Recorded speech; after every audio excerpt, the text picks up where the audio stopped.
So about 6 weeks ago, I set up this red cherry shrimp breeding tank. And today I want to have a look at what has and what hasn't worked and discuss whether or not I would do the same setup again.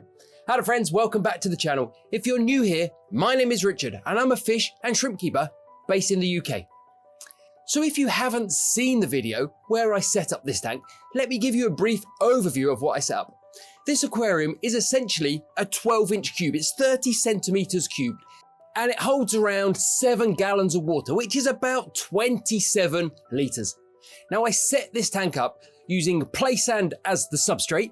I used lava rock as the hardscape, and I chose lava rock because what I essentially wanted to do was create a tank without a filter and where all the filtration was done by the rocks, and lava rock is incredibly porous. That's why it's often used as a filter media.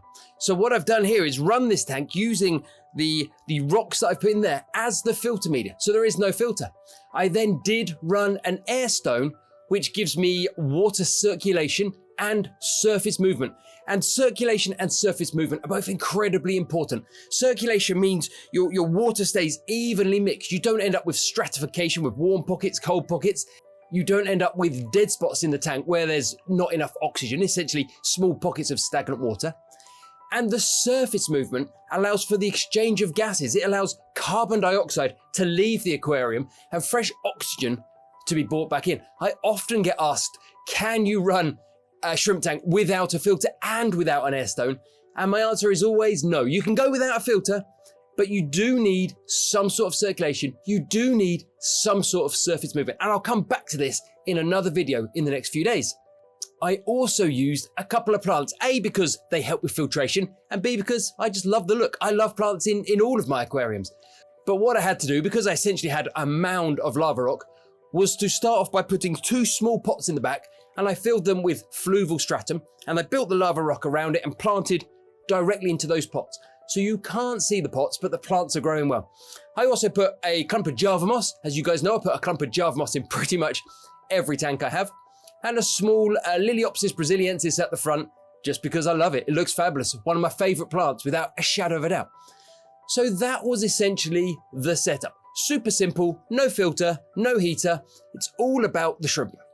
So now we know what the setup was. Let's look at what didn't work. And the first thing I did was a proper schoolboy mistake. I didn't wash the sand. Now, when you set up a new aquarium at home, typically you can take as long as you like. You can take all day, you can take all weekend if you want to. If you've ever filmed setting up an aquarium, you'll know you do try and pack a lot in, and in preparing to film the video, I simply forgot to wash the sand. Now that was a proper setback, because what that meant, as soon as I started adding water to the aquarium, there was just a cloud of fine particles. And you can see that in the build video. And you can also see that in subsequent footage. The water had a bit of a haze. Now, of course, if I had run a filter, the filter would have taken out those particles, but I was determined not to run a filter. I wanted to let this just be. But the water never cleared. After about 4 weeks, it was still hazy. And what I ended up doing was adding some API AccuClear, which now I believe it's a flocculant, but equally, I could have made that word up. I'm sure someone will correct me in the comments. But what it does is it causes all the fine particles to stick together, making it easier for the filter to remove them. But as I say, I didn't have a filter, so I had to temporarily put a small internal power filter in there, which I just left run for a couple of days just to remove those particles. And it really did the job, because now the water is crystal clear. So the forgetting to wash the sand, the hazy water was completely my fault and not really the fault of the setup. The second problem I had with this tank was it was quite quickly infested with what I always refer to as seed shrimp. I don't know what their true scientific name is, but those little pest bugs and shrimp that end up often in our shrimp-only tanks because there are no predators to pick them off. Now, the problem here is they can be incredibly tricky to remove. And in the end, what I ended up doing was taking one of my male guppies and plopping him in there and leaving him for 2 or 3 days.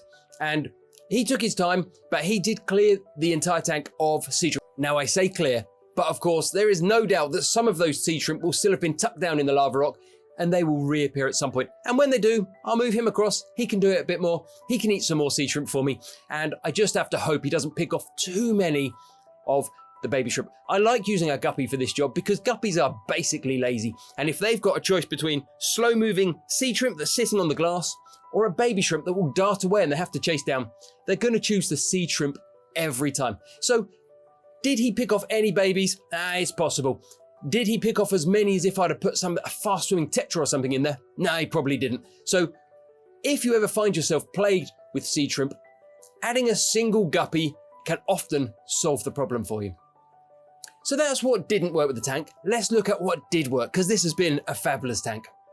So the first thing that has worked really well is using the hardscape, the lava rock, as the filter media. Essentially, as I say at the start of the video, I've managed to turn my entire aquarium into a filter. The air stone circulates the water, keeping it moving, and the highly porous lava rock is covered in beneficial bacteria. And those beneficial bacteria convert the waste from the shrimp from the highly toxic ammonia through to the slightly less toxic nitrate. And then to complete the nitrogen cycle, they convert that into nitrates, which I remove through water changes. So I've been really pleased with how this tank has worked out running without a filter. Now, the other thing that's worked really well is the number of babies it's produced. I originally wanted to build this tank because I had read that female shrimp love to drop their babies in piles of rocks or clumps of Java moss. They essentially seek out a safe refuge for those babies to go. Having a huge pile of lava rock created loads of cracks and crevices for the baby shrimp. Now, the other thing I've done here, and this is full credit to Mark from Mark Shrimp Tanks, is I've taken some regular fish food, I've put it through a spice grinder or a coffee grinder and made it into a powdered food. And every single day, and often twice a day, I've added a small pinch of powder food, and that has spread completely. It basically creates a cloud of food which spreads throughout the entire aquarium. Now, the other thing about baby shrimp is they often don't move from wherever they land. They often don't move for the first week or even 2 weeks after they're born. And what can happen is a baby shrimp can end up somewhere where there isn't much food. If I'm just dropping food in at the front of the tank and the babies are kicked out in that pile of rocks at the back, they can end up somewhere where there's not much food. What I've essentially done is taken that powdered food, swirled it around the entire aquarium, and that means it's landed everywhere, behind the rocks, in the cracks, in the crevices. And as a result, wherever the babies land, there's food for them to eat. Now, there is a potential downside to this overfeeding technique, which is lots of food can lead to polluted water. It can lead to ammonia spikes, which will kill your shrimp pretty quickly. So what I have had to do is carry out lots and lots of regular water changes. Now, carrying out regular water changes is pretty much the opposite of what I've been preaching for the last 12 or 18 months, because shrimp love stability. They want a nice, stable aquarium to live in. They don't need perfect water parameters. They really, really, really like stable water parameters. And every time we carry out a water change, we do disrupt those parameters, albeit sometimes very, very marginally and sometimes quite heavily. But I had no choice. In this setup, I had to carry out the large water changes because of the sheer amount of food I was putting in. If I fed heavily and didn't carry out the water changes and didn't run a filter, my shrimp would not have lasted that long. So I put in about 20 shrimp to start with. And when I counted the other day, I counted 65. Now, here's the truth. I got to 65 and got bored of counting. And the other thing is, they do say with shrimp, for every shrimp you see, there's probably 5 or 10 you don't. So whilst I doubt there's 650 shrimp in this tank, are there 200, 300, including all the babies in the rocks? I've got absolutely no doubt. The point of this tank was to create a shrimp breeding environment. It was to take 20, 30 shrimp and see how quickly I could turn them into a large colony of shrimp. And from that point of view, this has been an absolute success. I'm absolutely chuffed to bits. Would I create a similar setup again? Absolutely, no doubt whatsoever. The only thing I might change is I've used red lava rock and a red cherry shrimp, which means I don't get the full benefit of the color of those shrimp. Had I have used a black rose shrimp, had I have taken a blue diamond shrimp and put them in there, they would really pop against the red lava rock. They would really stand out. And not only would I be able to count them more easily, but they'd be more impressive to look at. To see a dark colored shrimp crawling all over the red lava rock is absolutely superb. Or I could always try a black lava rock in future with the red cherry shrimp. Essentially, I'm calling this tank an absolute success. The primary objective was to breed as many shrimp as I could, and I think I've achieved that. I'm really pleased. If you guys want to know more about breeding red cherry shrimp, why not watch this video next? Thanks for watching.